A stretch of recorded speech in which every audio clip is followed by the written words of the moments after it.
You know the story. The darkest hour, the beaches, the bulldog, the cigar, the voice on the radio that held a civilization together when everything else was collapsing. The man who looked at Hitler and said no when every rational person around him was calculating the terms of a deal. You know what Winston Churchill saved.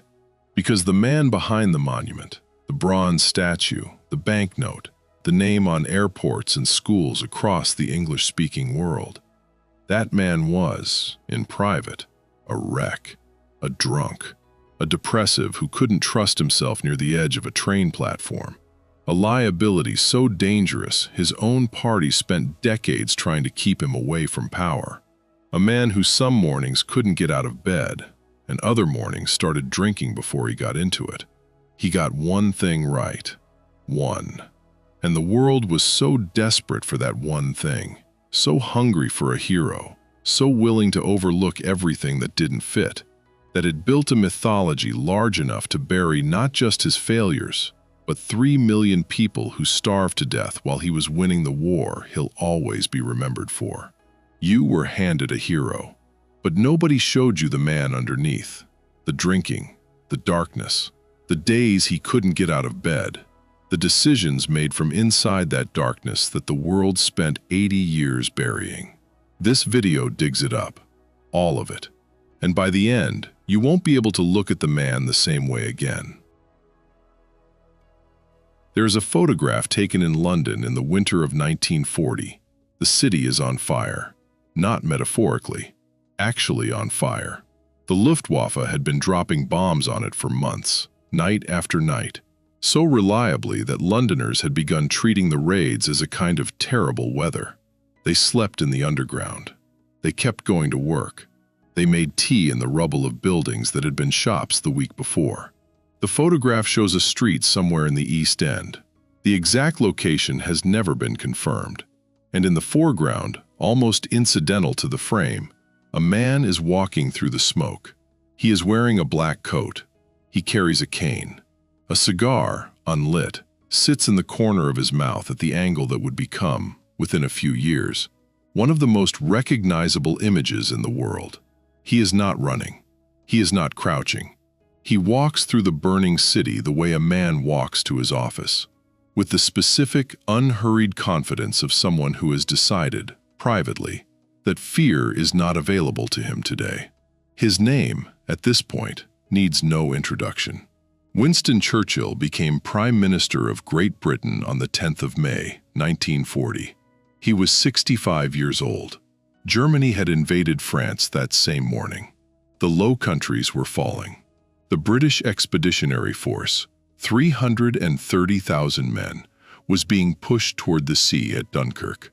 The most powerful military machine in Europe was 40 miles from the English coast, and the man who had just been handed the responsibility of stopping it had spent the previous decade being laughed at in Parliament.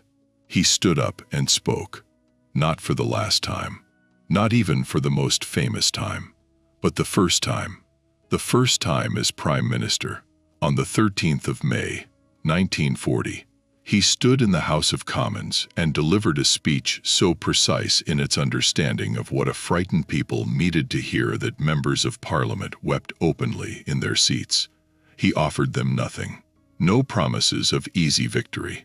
No reassurances that it would be over quickly. He told them the truth, that the road ahead was blood and toil and tears and sweat. And somehow, in the specific way he arranged those words, made that truth feel like a battle cry. The House rose. There would be more speeches. There would be the 4th of June, when the evacuation of Dunkirk had just finished, and Churchill stood up and told a shell-shocked nation that they would fight on the beaches, in the fields, in the streets, that they would never surrender. There would be the 18th of June, the finest hour speech, the one that turned a military catastrophe into a civilizational rallying point so powerful that people who heard it on the radio described the experience, decades later, as the moment they stopped being afraid. He was not reading from notes in the way politicians read from notes. He was performing, in the highest sense of that word. A performance so total, so inhabited, that the distinction between the performance and the man collapsed entirely. When Churchill said Britain would never surrender, every person listening understood, on a level below language, that this particular man would never surrender. His certainty became their certainty. His refusal became their refusal. Across the Atlantic, Edward R. Murrow, the American journalist broadcasting from London during the Blitz, said of Churchill's voice, "It mobilized the English language and sent it into battle." He was right, and it worked. What followed is the part of the story everyone knows, or believes they know. Britain held. The Royal Air Force won the Battle of Britain over the summer skies of southern England. The few, the immortal few, in Churchill's phrase.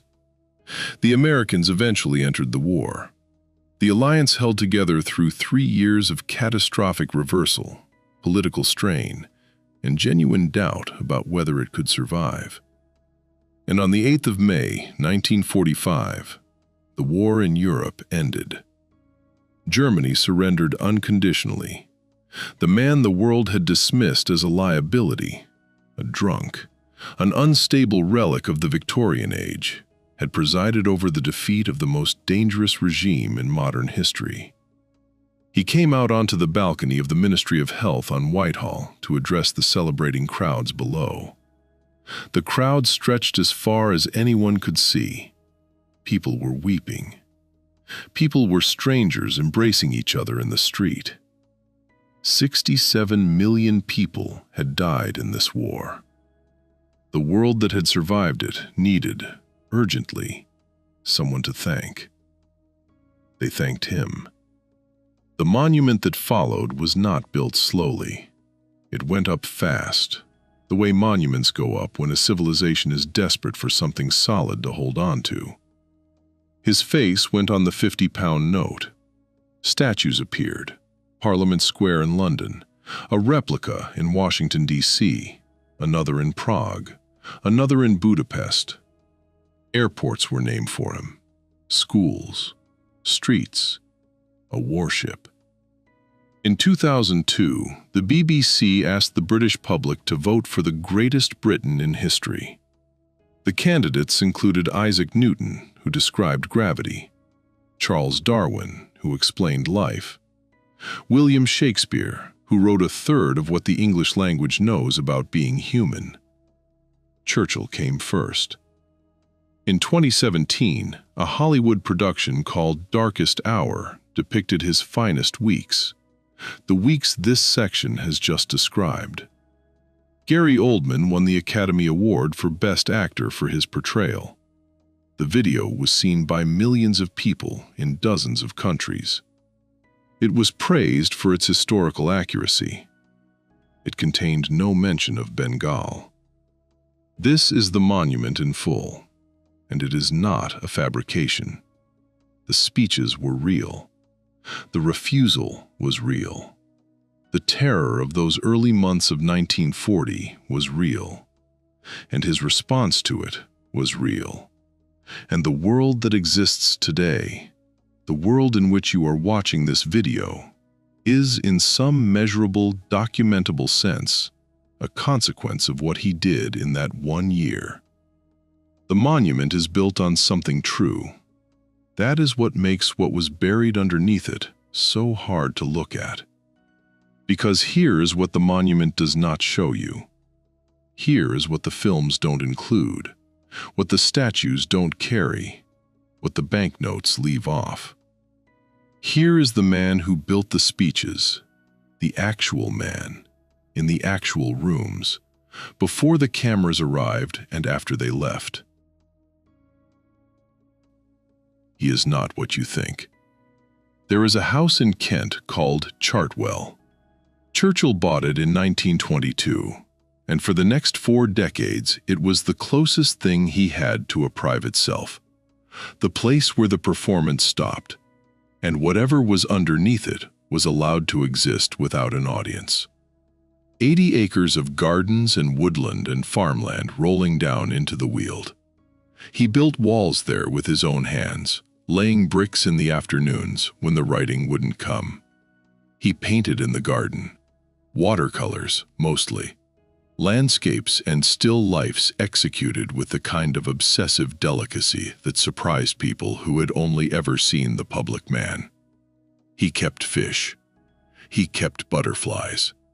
He kept a cat named Jock, the first of what would become a decades-long line of marmalade cats, each one named Jock after the last.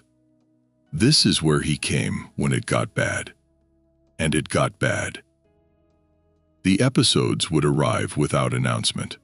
One day he was functioning, writing, speaking, moving through the world with the velocity that characterized everything he did in his better periods. Then something shifted. The light, he called it once, describing it to his doctor. The light faded out of the picture. He stopped getting out of bed. Not for a day, not for a week, for months sometimes. He lay in the dark at Chartwell, while the world outside continued without him, and the staff moved quietly through the house. And Clementine, his wife, the person who understood most precisely what was happening and what it cost, managed the household and the correspondence and the public fiction that Winston Churchill was merely resting. He had no energy, no appetite, no interest in the things that normally consumed him: the writing, the painting, the politics, the endless argumentative dinners where he held court until 2 a.m. His daughter Mary Soames, who knew him as well as anyone alive, described these periods plainly. The black dog was very present, she said, and you knew when it was present, because the alternative version of her father, the one the world knew, the one that filled rooms, simply went somewhere else for a while. The darkness that replaced him was not dramatic. That is what made it so difficult to witness. It was quiet. A man lying very still in a large bed in a house in Kent, staring at something nobody else could see. This is what clinical depression looks like when it has chosen a man of extraordinary gifts to inhabit. He called it the black dog. The phrase was older than him. Victorian nannies used it to describe children in foul moods, and Churchill had absorbed it from his own beloved nanny, Mrs. Everest, the woman who raised him in the absence of parents who found him inconvenient. He used it sparingly. He was not a man given to extended self-examination, at least not in writing, at least not where anyone might find it. But in July of 1911, he wrote a private letter to Clementine from the Home Office. A relative named Alice had just returned from Germany, where a doctor had treated her depression, and, Churchill wrote, completely cured it. He noted this with what the letter makes clear was not casual interest. He was 36 years old, in the middle of a flourishing political career, engaged with the world at full intensity. And he wrote to his wife about a German doctor who could cure depression, with an urgency that only makes sense if the black dog was something he already knew personally, something he had already been managing alone, in the dark, without a name for what it was, or a cure for what it did. "I think this man might be useful to me," he wrote, "if my black dog returns. He seems quite away from me now. He seems quite away from me now." That is a sentence written by a man who knows the dog will come back, who is already watching for it over his shoulder, who has organized his understanding of his own mind around the presence of something that retreats but never leaves. This is what it cost him: the permanent vigilance, the knowledge that the light could go at any moment. the performance of certainty before audiences of millions, delivered by a man who was privately, secretly, watching the edges of his own mind for signs that the dark was coming back. The most disturbing document in Churchill's private archive is not a letter. It is a reported conversation. In August of 1944, Churchill was sitting with his doctor, Lord Moran, the physician who had been managing his health throughout the war, who knew more about the actual state of Winston Churchill's body and mind than perhaps any other living person. They were talking, and Churchill was in what Moran described as a speculative mood, reflective, the performance briefly suspended. And Churchill said this, not in a speech, not in a broadcast, but in a private medical conversation with the man responsible for keeping him alive. I don't like standing near the edge of a platform when an express train is passing through. I like to stand right back and, if possible, get a pillar between me and the train. I don't like to stand by the side of a ship and look down into the water. A second's action would end everything. A few drops of desperation. Sit with that for a moment. This is August 1944. The Normandy landings have happened. The war is, for the first time, genuinely turning. The man speaking these words is the Prime Minister of Great Britain, the most recognizable political figure in the world, the voice that held a civilization together.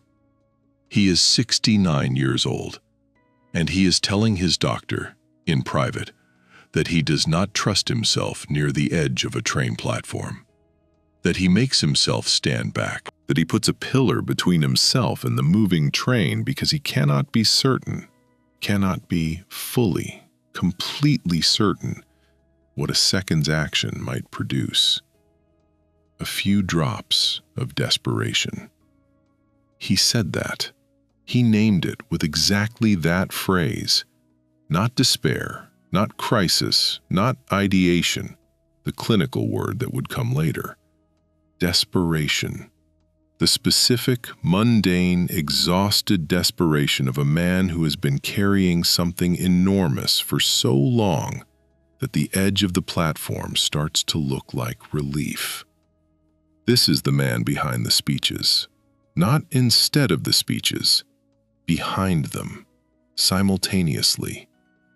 The black dog did not care about the war. It did not suspend itself for the Blitz, or for the cabinet meetings, or for the transatlantic phone calls with Roosevelt, or for the nights Churchill spent in the cabinet war rooms listening to the bomb damage reports from London. It came when it came, and the people around Churchill, Moran, Clementine, the small circle who knew, did what they could. Moran prescribed a barbiturate called Seconal from 1940 onward to help Churchill sleep. Seconal is a powerful central nervous system depressant. In high doses, it is lethal. It is currently the most used drug for physician-assisted suicide in the United States. Churchill was taking it to get through the night during the worst years of the Second World War, while simultaneously drinking quantities of whiskey and champagne and brandy that his staff described as simply the way things were. The combination, barbiturates and alcohol, nightly, for years, is one that any pharmacist today would describe as profoundly dangerous. Later, after the war, when the depressions grew worse and the strokes began, Moran added amphetamines. A drug called Drinamil, half barbiturate to calm him, half amphetamine to lift him. The man who had won the war was being chemically managed up and down, like a machine being kept at operating temperature through interventions its manufacturer had never intended. Nobody was supposed to know. The official biography, the authorized version, the story Churchill controlled and supervised and shaped through his 6-volume memoir, none of this appears in it. A man chemically maintained through the war years, lying for months in the dark in a house in Kent, confessing to his doctor that he made himself stand back from train platforms. It was not the story the world was being told. There is one more thing. Churchill's father, Lord Randolph Churchill, displayed what his contemporaries described as psychotic symptoms in the final years of his life. The exact diagnosis remains disputed. Syphilis was suspected, and has been debated by medical historians ever since. But the deterioration was visible and severe, and it terrified his son, who watched it happen and drew from it, for the rest of his life, a private lesson about what lived inside the Churchill blood. His daughter Diana, his firstborn, the child who looked most like him, had a major depressive episode in 1952. She was treated. She recovered, partially. She attempted suicide. She recovered again. And on the 20th of October, 1963, 2 years before her father's death, Diana Churchill was found dead in her London flat. She was 45 years old. Churchill was 88. He had outlived his daughter. The black dog had not limited itself to him. He did not speak publicly about her death. He was, by then, in the long, slow, quiet deterioration of his final years. The strokes had taken much of what remained. The depressions were no longer episodes, but a permanent weather. But those who were with him in the weeks after Diana's death described a man who sat very still and said almost nothing. The performance, by then, had nowhere left to perform.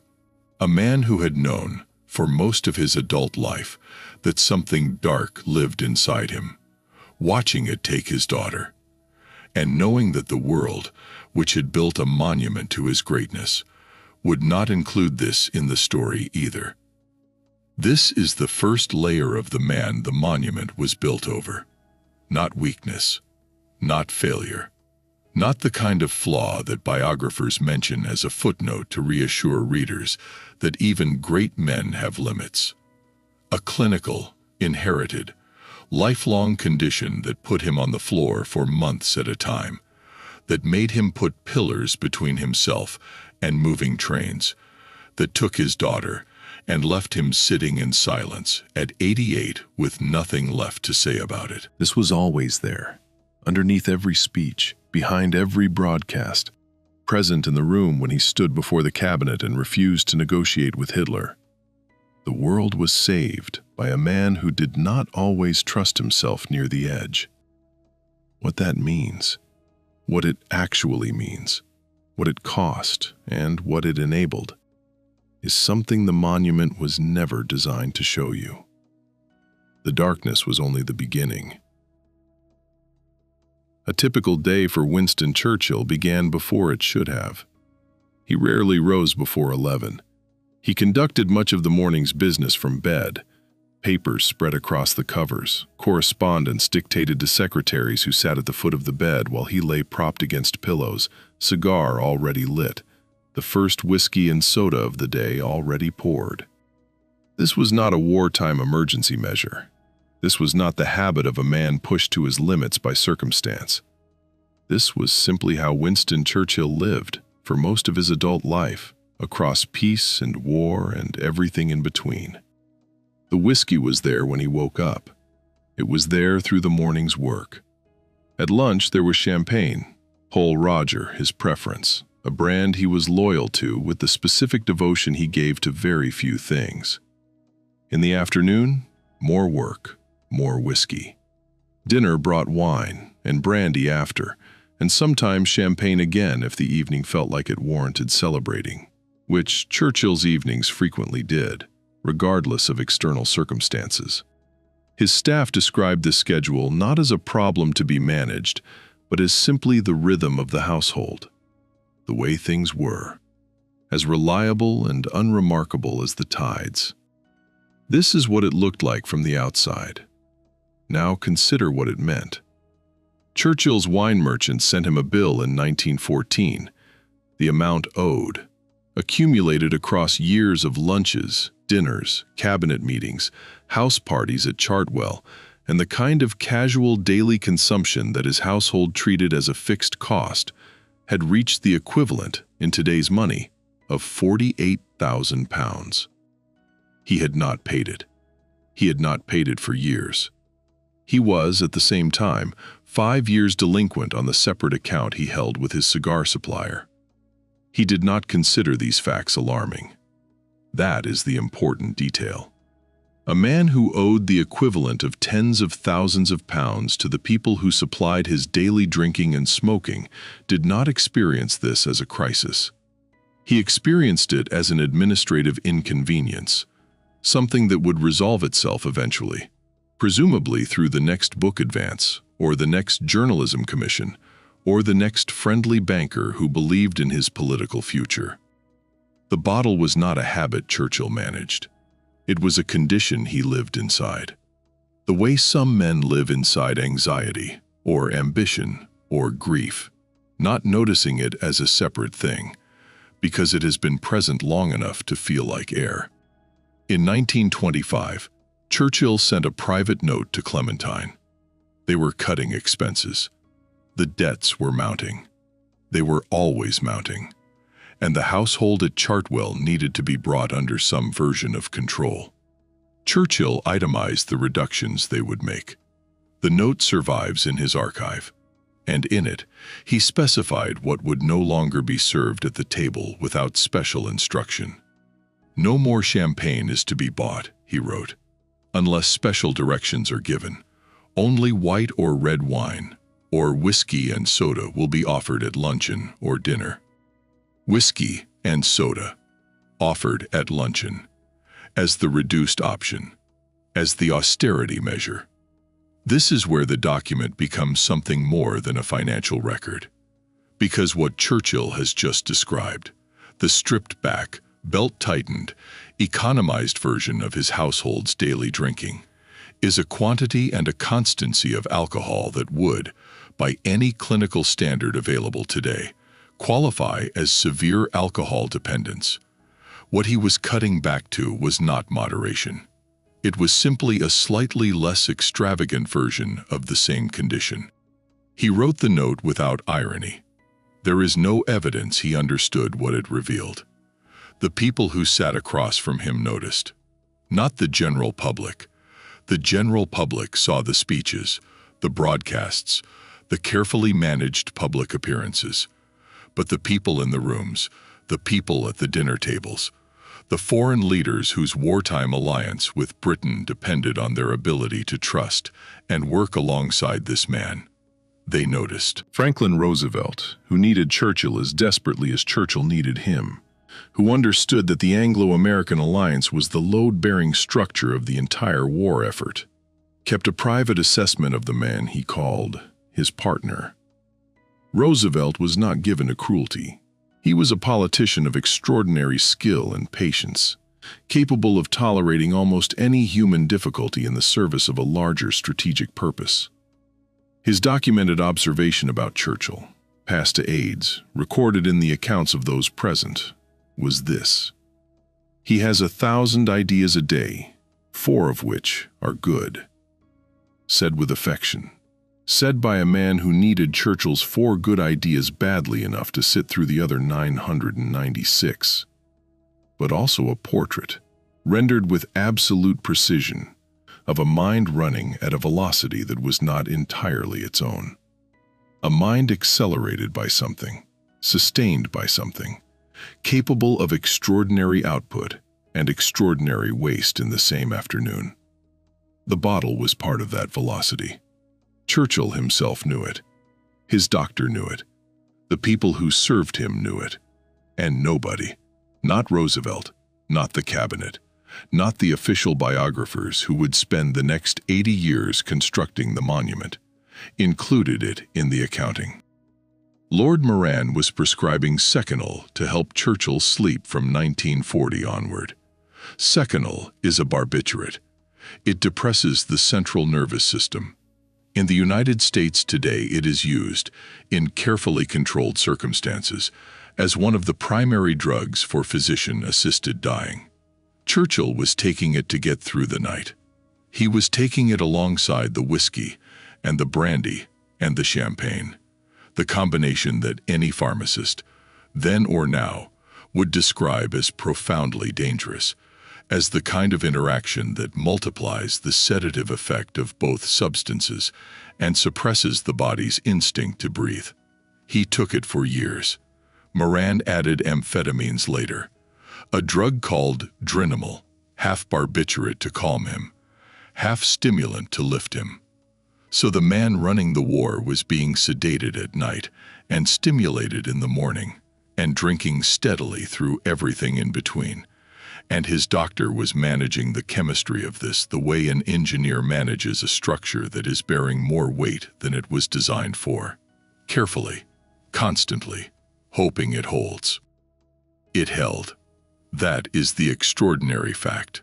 It held, and the speeches got delivered, and the alliance stayed together, and the war got won. And then the authorized biography came out, and the memoir, and the films, and the statues, and none of them mentioned Seconal. There is a moment that has stayed in the accounts of those who witnessed it. Churchill, sometime during the war years, was hosting a dinner at Chequers, the official country residence of the Prime Minister, where he entertained the military commanders, the foreign dignitaries, the people on whom the outcome of the war depended. The dinner ran long, as Churchill's dinners always ran long, because he held court at the table the way he held court everywhere, talking, arguing, performing, refusing to let the evening end until he had exhausted every idea in the room. By the time the guests left, it was past 2 in the morning. It was often past 2 in the morning. A member of his staff, clearing the table, noted the bottles, counted them, without quite meaning to, and later, when asked to describe a typical Chequers dinner in Churchill's time, used a phrase that has been repeated in several accounts of the period. He said, "There was always more on the table than the conversation." This is what it looked like from 3 feet away. The man the world was calling its savior, holding court until 2 in the morning, the bottles accumulating on the table around him, the war being run by someone who had been drinking since before breakfast and would not stop until long after midnight. The monument shows you the speeches. It does not show you the table. Churchill once said, and this line appears in enough accounts that it can be considered documented, if not precisely located, that he had taken more out of alcohol than alcohol had taken out of him. It is a good line. It is the kind of line Churchill produced constantly, effortlessly, the way other men produce breath. And it is exactly the kind of line that a man builds around a truth he cannot examine directly. A witticism that acknowledges the thing while refusing to look at it, that makes the audience laugh while the speaker retreats behind the joke. He was not wrong that he had taken something from it. The velocity, the output, the specific chemical confidence that allowed a man with clinical depression and catastrophic financial anxiety to stand before a microphone and perform certainty for an entire civilization. That was not achieved on willpower alone. The bottle was part of the machinery. It was load-bearing. But what it took from him, what it took from the people around him, from his daughter, who inherited something of his chemistry and could not survive it, from the decisions made in the small hours at the table at Chequers when the count of bottles was higher than the count of good ideas. That accounting was never completed. The monument was not interested in the accounting, and there was still more underneath it. More than the darkness, more than the drinking. Something that was not private at all. Something that should have been impossible to hide. That was sitting in the public record for anyone who chose to look. That the world walked past every day without seeing. In the autumn of 1938, a for sale sign went up outside Chartwell.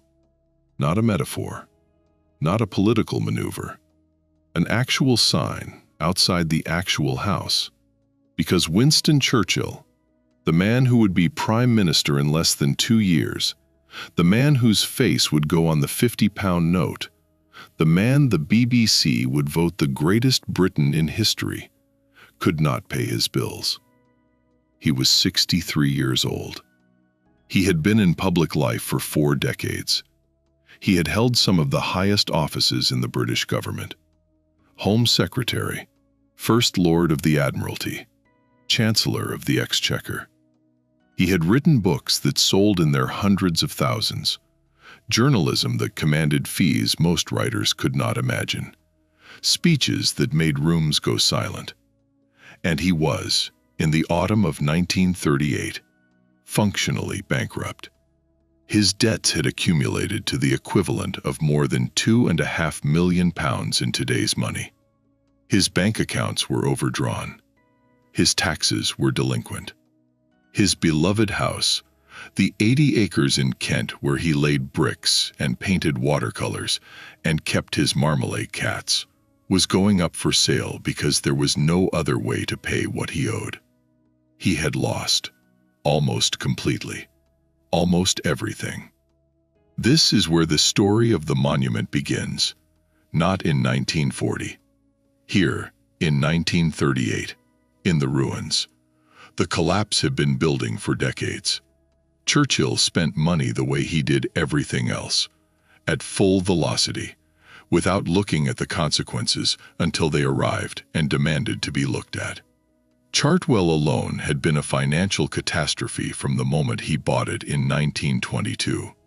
The renovations, larger bedrooms, new bathrooms, a library, a study, walls and lakes and farm infrastructure added year by year, had cost several times the original estimate, with architects and contractors pointing fingers at one another over the overruns, while Churchill, who was not a man who liked to examine the cost of the things he wanted, simply kept adding to the plans.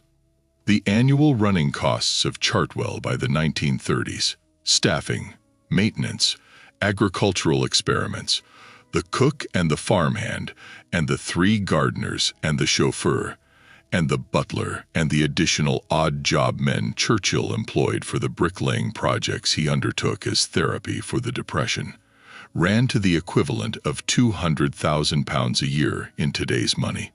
The income from journalism and books, in the leaner years, fell well below it. He gambled heavily. Monte Carlo, mostly, during the holidays that were supposed to be rest. One historian who examined his financial records in detail found that across the 1930s Churchill lost an average of the equivalent of £40,000 a year at the tables. Not occasionally. On average. Every year, while simultaneously borrowing against a future he was certain was coming, but which refused, year after year, to arrive in time to cover the debt. Then came October 1929. Churchill was in New York when the stock market collapsed. He had invested heavily in American stocks during the boom years, inspired, perhaps, by the example of his ancestor Sarah Churchill, Duchess of Marlborough, who had made a fortune during the South Sea bubble of 1720, or perhaps simply because Churchill's relationship with risk was one that most financial advisors, then and now, would classify as a medical condition in its own right. He was in New York when the crash came, staying with his friend the financier Bernard Baruch, watching from the gallery of the New York Stock Exchange as the floor dissolved into chaos below him. He lost everything he had put in. Baruch, who had warned him not to invest, quietly arranged to have equivalent stocks bought every time Churchill sold, and sold every time Churchill bought. A private intervention that saved Churchill from the full magnitude of the loss without Churchill ever knowing, until afterward, that he had been rescued. He came out even. Baruch even paid the commissions. A second's action would end everything, Churchill had told his doctor about train platforms. At the New York Stock Exchange in October 1929, a second's action had very nearly done exactly that to his finances. And the man who saved him did it quietly, privately, asking nothing, leaving no public record of the rescue. The first of several such men, the first of several such rescues. It would not be the last. By the mid-1930s, Churchill's own party had given up on him. This requires a moment to absorb, because it sits so strangely against everything the monument insists on.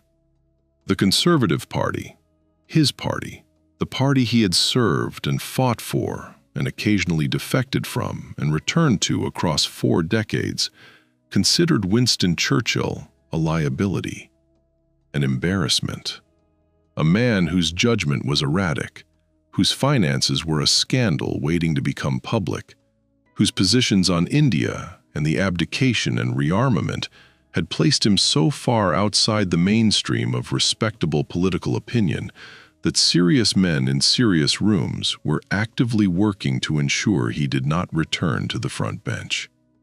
He spent the 1930s in what history calls the wilderness years, out of government, largely excluded from power, writing furiously to pay debts that writing alone could not cover, delivering speeches in the Commons to a House that increasingly treated him as a colorful irrelevance.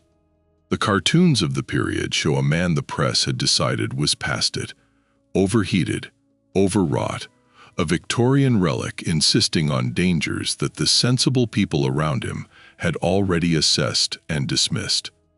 He was 60 years old, then 61, then 62. The debts grew. The house in Kent sat at the end of a long driveway that was beginning to feel less like a retreat and more like a place to hide. He kept writing. He kept speaking. And almost nobody was listening. In 1938, a man named Sir Henry Strakosch wrote 2 checks. Strakosch was an Austrian-born British banker, a financier of considerable influence, a man with connections across governments and financial institutions on 3 continents. He had supplied Churchill with figures on German arms expenditure during the years when Churchill was the only voice in Parliament, insisting that rearmament was coming and that Britain was unprepared for it. He believed in Churchill's political judgment with a conviction that apparently extended, without hesitation, to Churchill's personal finances. The 2 checks together were worth the equivalent of more than £1 million in today's money. He asked nothing in return. He required no repayment schedule, no collateral, no public acknowledgement. He simply wrote the checks because he admired Churchill's political courage, because he believed, as apparently few people in Britain's political establishment did in 1938, that the man was right about Hitler, and that this rightness was worth preserving at personal cost. Chartwell came off the market. The for sale sign came down. Churchill's bank accounts were partially cleared. The immediate crisis receded.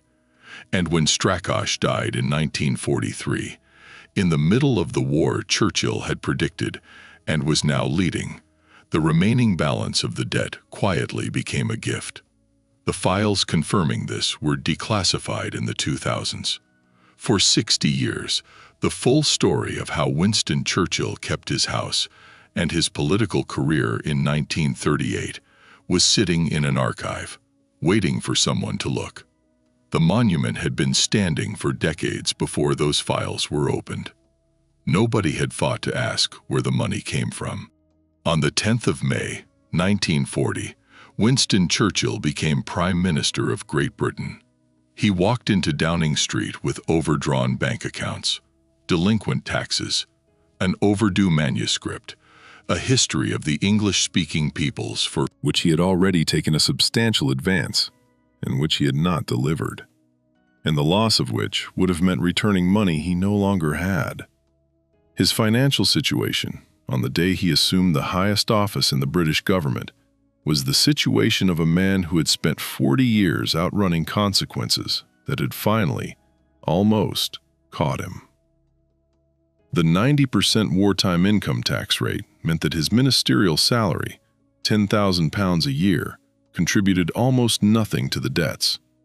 He was running the war on the financial equivalent of fumes, sustained by the same combination of credit, goodwill, and borrowed time that had kept him functional for decades. And then he stood up and delivered the speeches. The blood, toil, tears, and sweat. The beaches, the finest hour. From inside that wreckage. From a man who had nothing left to lose because he had already lost almost everything.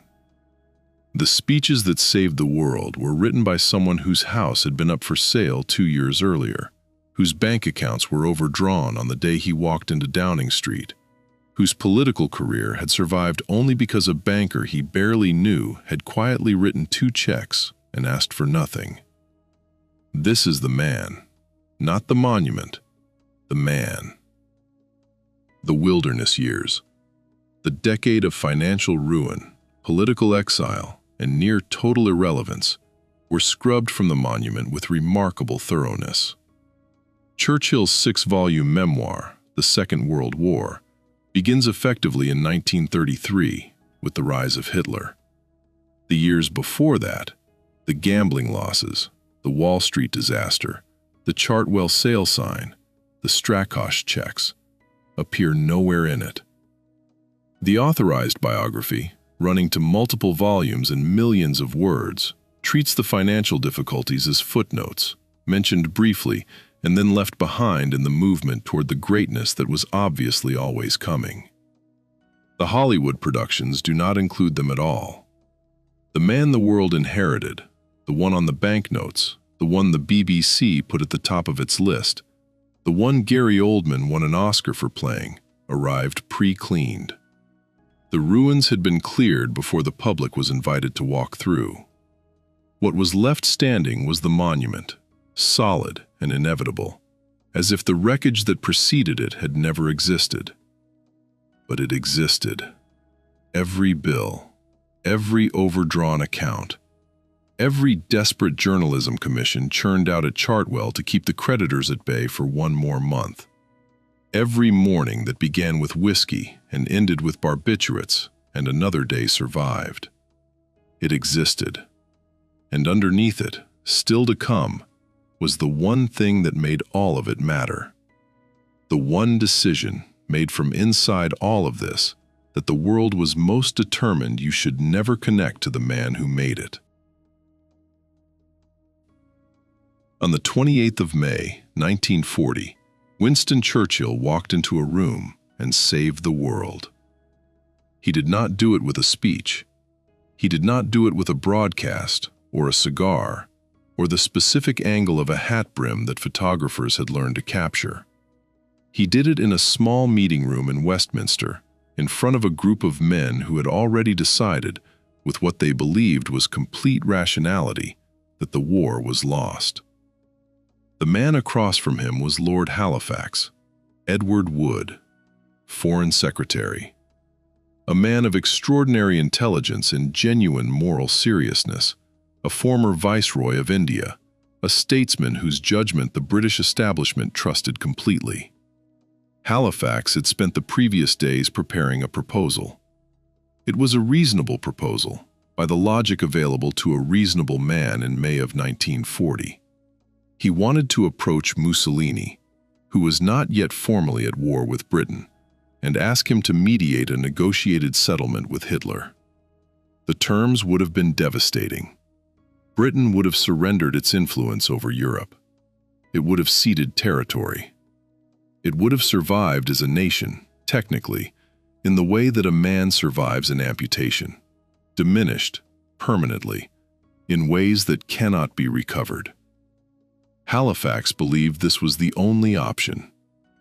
Chamberlain, sitting in the same room, was inclined to agree. Churchill said no. The no was not immediate. That is the part the monument leaves out. The cabinet meeting of the 28th of May was not a moment of Churchillian thunder. It was 2 hours of argument in a small room between men of equal seriousness and unequal conclusions. Halifax pressed. Chamberlain wavered. Churchill refused. But his refusal in those first hours was not the granite certainty of the speeches. It was something more human than that, something closer to obstinacy. A man who could not bring himself to accept the logic of surrender, not because he had calculated a better outcome, but because something in his constitution, something below the level of calculation, made the word impossible to say. He told the cabinet he needed to speak to the outer cabinet, the larger group of ministers. He went to them directly, walked into the room where 25 men were waiting, men who had not been party to the Halifax discussions, men who were frightened and exhausted and uncertain. And he did not deliver a prepared speech. He spoke without notes. He told them the truth about how bad it was. And then he told them he intended to fight. The room, by multiple accounts, erupted. Men who had been sitting in silence for days stood up. Some of them wept. Some of them came forward and grabbed his shoulders. One minister was seen pounding the table. Churchill returned to the War Cabinet. Halifax's proposal was dead.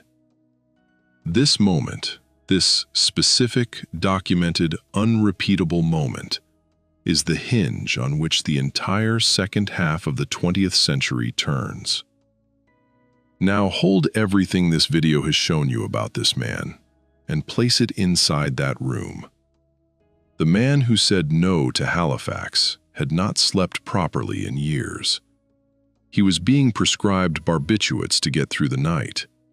He had been drinking since before breakfast. His bank accounts were overdrawn. His house had been up for sale 18 months earlier, saved only by a banker's private generosity. He was, by any clinical measure, a man in the grip of a decades-long depressive condition that put him on the floor for months at a time and made him stand back from train platforms because he did not fully trust what a second's action might produce. This is the man who looked at Halifax's reasonable, rational, carefully prepared case for negotiated survival and felt, in his body, before he processed it in his mind, that it was wrong. And he was right. Not accidentally right. Not right in spite of the darkness. Right because of it. Because a man who has spent his life refusing to accept the logic of his own ruin, refusing to surrender to the debt, to the depression, to the political exile, to the decades of failure and dismissal and near bankruptcy, is precisely the man who cannot hear the word surrender and process it as an option. The word does not compute. Not in this man. Not with this history. Halifax was rational. Churchill was something else. And in May of 1940, something else was what the world needed. This is the reversal the monument was designed to prevent you from seeing. Because if you see it, if you hold the wreckage and the greatness in the same frame simultaneously, something uncomfortable becomes unavoidable. Churchill's darkness was not a flaw in the hero. It was the mechanism of the heroism. The depression that made him impossible to manage in peacetime made him impossible to break in wartime. The financial ruin that should have ended his career kept him hungry, kept him desperate, kept him running at a velocity that stability might have slowed. The drinking that his doctor managed with barbiturates and amphetamines kept the machine operational through conditions that would have stopped a healthier man. He was not great despite the wreck. He was great through it. The same force that drove him to the edge of train platforms drove him into the room with Halifax and made the word surrender physically impossible to produce. His own doctor, Lord Morin, wrote about this after the war, carefully, with the precision of a man who had watched it from 3 feet away for years. He described Churchill's resistance to despair not as optimism, which it was not, but as something more animal than that. A refusal, cellular, below the level of choice. Morin had a word for it. He called it Churchill's rage to live. The rage to live, in a man who made himself stand back from train platforms, who lay in the dark at Chartwell for months, who drank from before breakfast and went to bed with barbiturates and got up the next morning and did it again. The rage to live was not happiness. It was not confidence.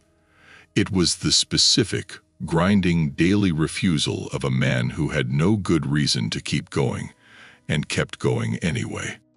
And on the 28th of May, 1940, that refusal saved 50 million lives. Churchill wept when he rehearsed the speeches. Not in public, never in public, or rarely, and always with the awareness that the performance required it. But in private, in the cabinet war rooms, running through the words before the broadcast, he wept. His secretaries recorded it. The tears were not performance. They were the specific grief of a man who knew, more precisely than anyone in the room, what was at stake, and who was not certain, in the private version of himself, that it would be enough. He told Moran, in those early weeks of his premiership, that he did not know if Britain could survive, not as a rhetorical acknowledgement of difficulty, as a genuine private uncertainty. He was performing certainty for 67 million people, while privately holding the possibility of catastrophic failure. And he did it day after day, speech after speech, broadcast after broadcast, until the thing he was performing became true. That is not the story of a monument. That is the story of a man, a specific, broken, privately terrified man who had spent his entire life failing at almost everything except the one thing the world needed him to succeed at. Roosevelt said he had 1,000 ideas a day, 4 of which were good. Churchill himself knew which 4. He had spent 4 decades learning, through failure, exactly what he was capable of and what he was not. And in 1940, with nothing left to lose and no rational argument against surrender except the specific irrational force of his own constitution, he found the 4 good ideas and held on to them with everything he had. The world that survived is the result. This is what the monument was built to protect. Not Churchill's reputation. Something more fragile than that. The idea that greatness is clean. That heroes are made of different material than the rest of us. Steadier, cleaner, more deliberate in their courage. That the man who saved the world was the man in the photograph, walking through the burning city without flinching, because he was built for exactly this. The monument needed Churchill to have always been what he became in 1940. It could not survive the alternative, that what he became in 1940 was forged specifically by everything that had broken him before it, that the hero and the wreck were the same person, inseparable, and that you cannot have one without the other. Because if that is true, and the evidence suggests that it is, then the world was not saved by a great man. It was saved by a damaged one. And a damaged man, running a damaged empire, making decisions from inside all of that damage, did not save everyone equally. The next question is who he did not save, and why the world worked so hard to make sure you never asked it. In 1943, while Churchill was running the war, a province of his empire was dying. Bengal, a region of northeast India, present-day Bangladesh, and the Indian state of West Bengal, home to 60 million people, an agricultural society built around rice, the delta rivers, and the seasonal rhythms of a landscape that had sustained human life for thousands of years. In 1943, that landscape did not fail. The monsoon came, the soil was wet, the rice grew, The people starved anyway. Families who had farmed the same land for generations found that the food they grew was moving elsewhere. Requisitioned, redirected, controlled by a wartime administrative apparatus that had decided, at the highest levels of the British government, what Bengal's rice was for and who it was for.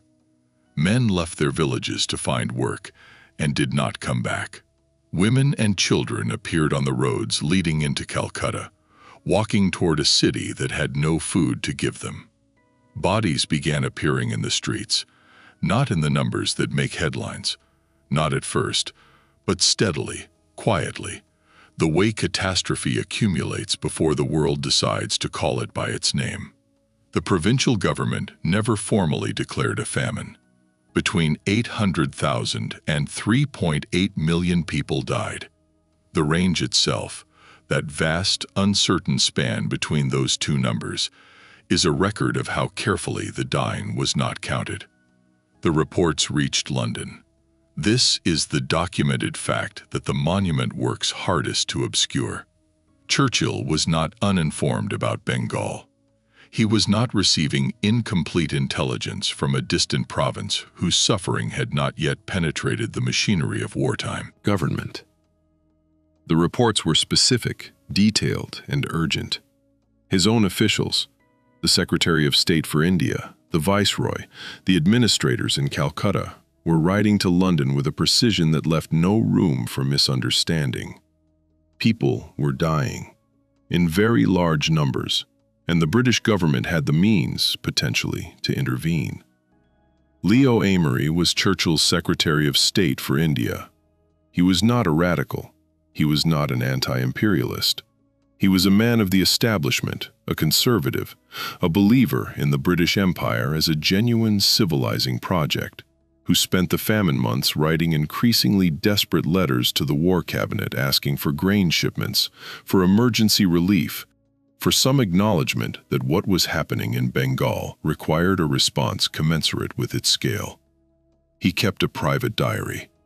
In it, he recorded in real time what happened when the subject of Bengal came up in Churchill's presence. What he recorded is still in the archive. Churchill's words about India were not the carefully modulated expressions of a man trying to balance competing interests under wartime pressure. They were recorded by Leo Amery, his own Secretary of State for India, in private diary entries written in real time, as the famine was happening. They are in the archive. They have been verified by historians across the political spectrum. And they are this: "I hate Indians," he told Amery. "They are a beastly people with a beastly religion. The famine was their own fault for breeding like rabbits." These words were spoken by the Prime Minister of the British Empire to the minister responsible for administering India, at the precise moment when millions of people in Bengal were dying. They are not quoted here to shock. They are quoted here because they are the documented record of how the man making the policy understood the people the policy was killing. That understanding is inseparable from what the policy produced. In a war cabinet meeting, when the Bengal death toll reports were being discussed, he asked why Gandhi had not died yet. At another meeting, considering the relative priority of famine relief, he said this: "The starvation of anyhow underfed Bengalis is less serious than that of sturdy Greeks." These statements are recorded in the British War Cabinet minutes, official government documents, preserved in the National Archives, available to any researcher who requests them today. Amery recorded his own response in his diary. He wrote, "Winston may be right in saying that the starvation of anyhow underfed Bengalis is less serious than sturdy Greeks, but he makes no sufficient allowance for the sense of empire responsibility in this country." Sit with Amery's sentence for a moment. He is not arguing that Churchill is wrong about Bengal. He is arguing that Churchill is being politically inconvenient, that the optics of the position, the sense of imperial responsibility in the mother country, require some modulation of the contempt. The substance of the contempt, in Amery's framing, is not the problem. The visibility of it is. This is the room. These are the men. This is the conversation happening while Bengal was dying. There is a piece of scientific evidence that arrived long after the deaths. In 2019, a team of researchers from the Indian Institute of Technology in Gandhinagar, the India Meteorology Department, and the University of California in Los Angeles published a study in the journal Geophysical Research Letters. They had reconstructed soil moisture data for Bengal across 6 historical famines, from 1870 to 2016. In 5 of those 6 famines, the data showed drought, the land dry, the crops failed, the physical mechanism of starvation operating in the way that natural disaster operates. In 1943, the soil was wet, above average rainfall, normal moisture levels. The agricultural system had not collapsed. The land could have fed the people who lived on it. The 1943 Bengal famine was not a natural disaster. The researchers wrote it plainly in a peer-reviewed scientific journal, 76 years after the deaths. It was a complete policy failure. The land was wet. The food moved anyway. And the man responsible for the policy that moved it was sitting in a cabinet meeting asking why Gandhi had not died yet. The wartime denial policy had confiscated the boats. This detail matters. Bengal's geography is river delta. Water everywhere, movement by boat as natural and essential as movement by road anywhere else. When the Japanese invaded Burma in 1942, the British administration enacted a policy of denying potential invaders access to resources. Boats were confiscated throughout coastal Bengal, tens of thousands of them. The policy was rational from a military standpoint, in the abstract way that policies are rational when the people they affect are abstractions. In practice, it meant that fishermen could not fish, that rice could not move from the regions that had it to the regions that did not, that the distribution network of an agricultural society built around water was severed at its arteries, quietly, by administrative decision, and that the people who depended on that network had no recourse and no appeal.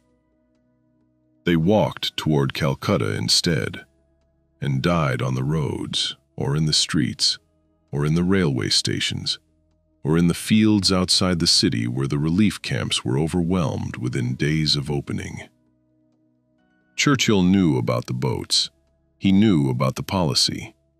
He was the prime minister of the government that enacted it.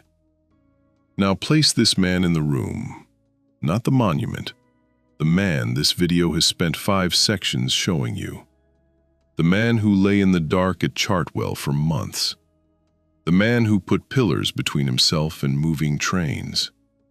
The man who wept when he rehearsed his speeches, who privately told his doctor he did not know if Britain could survive, who was running the war on overdrawn bank accounts and borrowed money and a chemical combination that his doctor managed day by day like a structure bearing more weight than it was built for.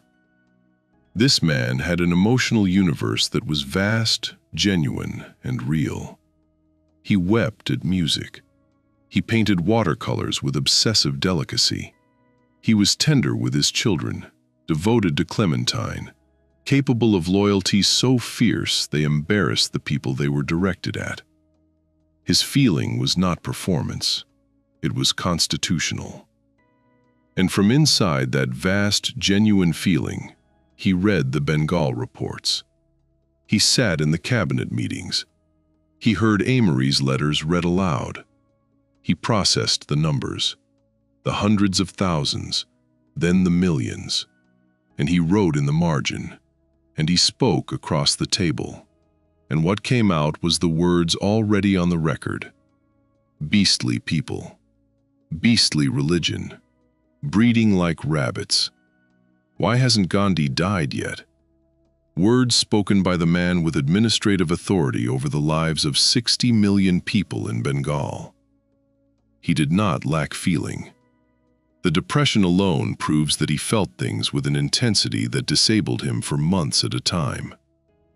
He lacked range. His emotional universe, vast as it was, had a border. And on the other side of that border were 60 million people he administered like a logistics problem.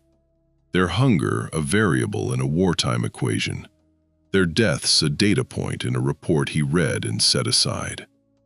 The man who could not bring himself to say surrender to Halifax looked at Bengal and felt, functionally, in every way that mattered, nothing actionable. 3 million people. The number at the center of the range. Not the lowest estimate, not the highest. 3 million. The population of a medium-sized European city. 3 million human beings who woke up one morning in a province of the British Empire, in a year when the soil was wet and the crops had grown, and spent the following months starving to death, because the men running the empire had decided, in rooms in London, that their hunger ranked below the hunger of sturdy Greeks. They had no Churchills, no one who loved them with the specific, irrational, constitutionally incapable of surrender force that Churchill brought to the defense of Britain. No one in the room who could not process their suffering as an acceptable variable. No rage to live, directed at them, from the man who held their lives in his administrative hands. They had the reports, written carefully, sent urgently, filed in the archive where they sit today, where anyone can read them, where the soil moisture data now confirms what they said, where Amory's diary entries record the exact words that were spoken in response. The archive is open. It has always been open. The world simply decided not to go in. This is not a verdict. The war was real. The threat was real. The decisions Churchill made in 1940, the refusal of Halifax's peace proposal, the speeches, the maintenance of the alliance, were decisions that altered the course of human history in ways that are not hypothetical. The world that exists today, with all of its failures and all of its possibilities, is, in some documentable sense, the consequence of what he did.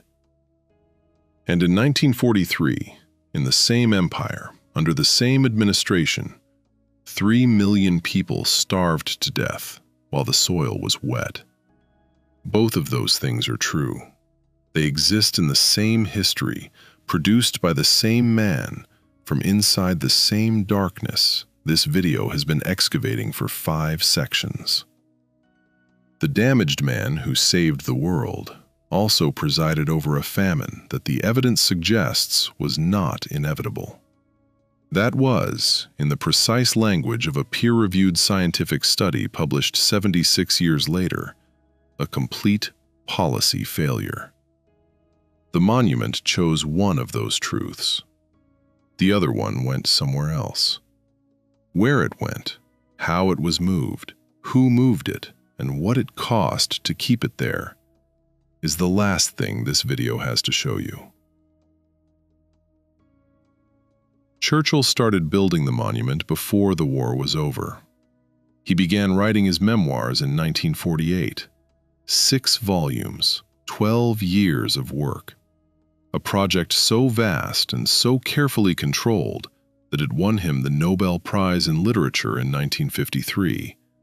Not for a novel, not for poetry, but for the account he wrote of the events he had personally shaped, told entirely from his own perspective, with access to documents that were not yet available to any other historian, assembled by a team of researchers and assistants who worked under his direct supervision to produce the version of the war that Winston Churchill wanted the world to have. It is a remarkable document, vivid, precise, and written with the specific authority of a man who was in the room when it happened.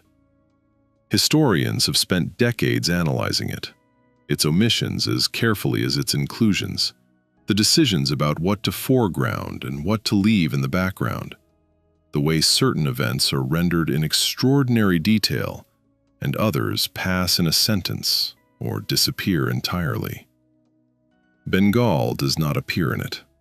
Not minimized, not contextualized, not presented with the complexity that the documented record demands. The famine that killed between 800,000 and 3.8 million people in a province of the empire Churchill ran does not appear in the 6 volumes that won him the Nobel Prize. He built the monument over it before the bodies were cold. The official biography came next. Martin Gilbert, Churchill's authorized biographer, given access to the private papers, the family archive, the documents that no independent historian could reach, produced a work running to 8 volumes and millions of words. It is the definitive account, the one that stands in libraries, the one that journalists and documentarians and politicians reach for when they need to know what Churchill did and when he did it. Bengal is in it, briefly, in the way that a thing can be present in a document and simultaneously absent from it, mentioned, noted, and then left behind in the movement toward the parts of the story the monument requires. The authorized version decided what the story was, and then the culture built on top of it. The films came, the stage productions, the television series. In 2017, Darkest Hour opened in cinemas around the world, a production of considerable craft and genuine emotional power, depicting the weeks in 1940 that this video has spent 2 sections examining. Gary Oldman inhabited Churchill with a physical and vocal precision that earned him the Academy Award for Best Actor. Critics praised the film's historical accuracy. It was seen by millions of people in dozens of countries, in languages Churchill never spoke, in nations whose histories he never considered. It contained no mention of Bengal. The Academy of Motion Picture Arts and Sciences gave it an Oscar. In 2002, the BBC asked the British public to vote for the greatest Briton in history. The candidates were not trivial. Isaac Newton, who gave the world the mathematics of motion and gravity. Charles Darwin, who explained the origin of species. William Shakespeare, who wrote 37 plays that have been performed continuously for 400 years and that contain more of what it means to be human than almost any other body of work in any language. Florence Nightingale, Isambard Kingdom Brunel, Alan Turing, who broke the Enigma code and whose work became the foundation of modern computing, and who was, at the time of the vote, still waiting for a formal government apology for the chemical castration the British state had subjected him to. Churchill came first. 1 million people lined the streets of London for his funeral in January 1965. Heads of state flew in from across the world. The television broadcast reached 350 million viewers, the largest television audience in history to that point. His body was carried on the gun carriage that had borne Queen Victoria to her grave. As his coffin passed on the Thames, the cranes along the river dipped in salute, a gesture organized by the dockers spontaneously because someone decided it was the right thing to do and everyone else agreed. It was one of the most extraordinary public acts of collective grief in the history of the modern world. 3 million people in Bengal had no funeral. The institutions that protect the monument are not in the past. The Churchill Project at Hillsdale College in Michigan, an active, funded, ongoing academic and public communications operation, publishes articles, hosts debates, responds to scholarship, and defends Churchill's record on Bengal with the specific energy of an organization that understands the monument requires maintenance. It is not a historical archive. It is a defense operation, and it is running today. Successive British governments have declined to formally acknowledge the Bengal famine as a policy failure. No official apology has been issued. No formal recognition that what the 2019 scientific study described as a complete policy failure represents a governmental responsibility that might require acknowledgement or reckoning, or at minimum, the kind of institutional honesty that other nations have managed toward their own historical atrocities. The files that confirmed Strakosch's financial rescue of Churchill were declassified in the 2000s, 60 years after the event. The soil moisture study that proved Bengal 1943 was not a natural disaster was published in 2019, 76 years after the deaths. The evidence accumulates slowly in peer-reviewed journals and declassified archives, while the monument stands in Parliament Square and the 50-pound note circulates and the films get made and the Oscars get awarded. The burial is not finished. It is ongoing, active, resourced, and you are inside it right now, watching a video that the institutions maintaining the monument would prefer did not exist. Here is what the burial cost. It cost the specific, documented truth about a man, the full truth, the one that holds the greatness and the damage simultaneously, without resolving them into something more comfortable. The monument gave the world a Churchill it could use, clean, certain, load-bearing in the way that myths need to be load-bearing, available for every generation that needs a hero badly enough to stop asking questions.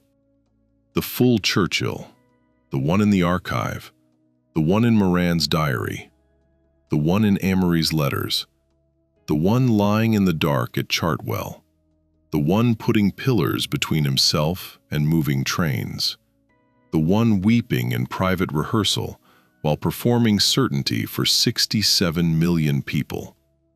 That Churchill is harder to use. He does not fit on a banknote. He does not translate cleanly into an Oscar acceptance speech. He does not resolve into the kind of lesson that civilization wants from its heroes. He is too human for the monument, too contradictory, too much.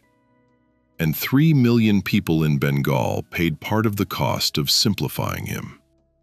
Churchill died on the 24th of January, 1965. He was 90 years old. He had spent the last years of his life in the long, slow silence of a man whose mind had preceded his body into the dark. The strokes had come, one after another, and each one had taken something, until what remained was very quiet and very still, sitting in a chair by a window, the cigar unlit, the paintings finished, the words mostly gone. Clementine was with him. She had been with him for 57 years, through the depression and the drinking and the debts and the wilderness and the war and the monument and everything the monument covered. She knew the full man, not the version on the banknote, the one in the dark at Chartwell, the one who wrote her letters about German doctors who could cure the black dog, the one who told her no more champagne and then kept ordering it, the one who was too much and too broken and too singular to be anyone other than what he was. She held his hand. He died at 8 in the morning. The news went out across the world within the hour. Flags came down. Tributes arrived from heads of state on every continent. In London, the preparations for the state funeral began immediately. The gun carriage, the river procession, the 1 million people who would line the streets in the January cold to watch him pass. Somewhere in Bengal, nobody noted the date. Every civilization builds its heroes the same way. It takes a man, complicated, damaged, excessive, contradictory, and it removes what it cannot use. It keeps the speeches and loses the seconal. It keeps the beaches and loses the boats confiscated from Bengali fishermen. The boats whose removal, the scientific record now confirms, contributed directly to the deaths of millions. It keeps the finest hour and loses the 3 million people who starved through it. It builds the monument from what remains and calls what it buried the footnotes, the complexity, the nuance that serious historians acknowledge, but that the story does not require. This is not a British failure. It is not a failure of one generation or one institution or one set of political interests. It is what civilizations do with the men they need. They need them clean. They need them certain. They need them to be made of different material than the rest of us. Because if the hero is made of the same material, broken and desperate and chemically maintained and financially ruined and privately terrified, then the heroism is not a gift from a different kind of human being. It is something any of us might have managed, and something any of us might have failed at.